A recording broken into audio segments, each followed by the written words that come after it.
What's going on, you guys? Ghost here, just talking about another stressful game that was in the books, but the Sharks held on. That was hard to watch, but they did it. Uh, First things first, talk about the first period. I thought the Sharks came out like the first 2 minutes really good, and then it went downhill. Like the next 8 minutes, I thought they were getting outworked by the Kings in that 3 8 minutes. But then the final 11 minutes, I was impressed. There were chances, they were creating them. Jonathan Quick did a pretty good job in that first to really prevent a goal because the Sharks did win the period. If we look at the minutes, but yeah, the last 11 minutes, momentum was on the Sharks side going into the intermission. I liked what I saw there. Second period, when you're in the box, you got to make the opponent pay, and that's what the Sharks did. They scored two. First one, really nice rocket from Brent Burns. I always like his shot. I like it when it's up close. I hate it when he's at the point, but when he's up close, his rocket, his shot is good. That goes in. Then later they get another penalty on their side, and Joe Pavelski catches the centering pass from Joe Thornton. That play was close to being a 2-on-1 for the Kings the other way if he mishandled the puck, but thankfully he didn't, and the puck goes in, so the Sharks were able to get another one there. I was hoping they were going to get another one and get greedy, because if they were up 3-0 at the break, it would have been even more demoralizing for the Kings to get a goal conceded right at the end, but they didn't. They passed a little too much, and I don't know if anyone noticed, but Jonathan Quick didn't even have the stick in him. That could have happened, and it would have been nice to go up by 3, but we could not. So out of the break, the Sharks do get another power play, and they get a goal. This one was a pretty clean shot. I liked what I saw there, and it was another simple one. So they're up 3-0. You're thinking, oh, okay, this game's over. Usually 3 goals is enough, but then the Kings get one back. That was the right call, by the way. The Sharks player, I didn't see you off the top of my head, but somebody was pushed into Martin Jones, so that it was not the Kings' interference. That I thought the challenge was a little bit risky.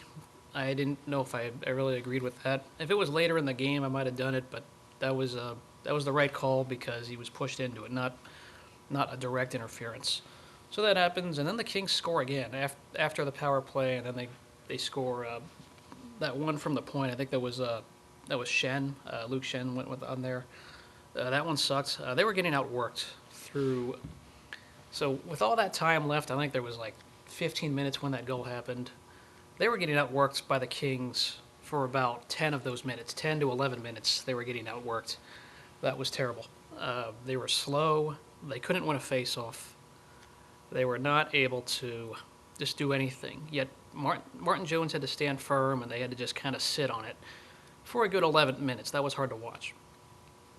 But then in the last 4 minutes, they actually did very well. I thought they adjusted better.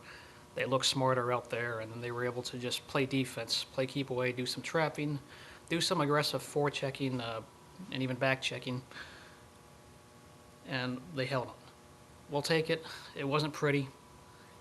But the last few minutes, I mean, with the exception of that last face-off near the end, they really didn't get a lot of chances in the last 3 minutes. I was actually impressed with what I saw from the Sharks there after all the getting owned for 11 minutes. But if they play like that, they're not going to win games enough. I think the Kings should have scored another goal to tie it up, and who knows what could have happened there. They just looked slow out there, and the worst part is they couldn't win a face-off to save their lives until maybe the very end. They were able to stall a bit, but the Kings were winning all the face-offs. That's got to change.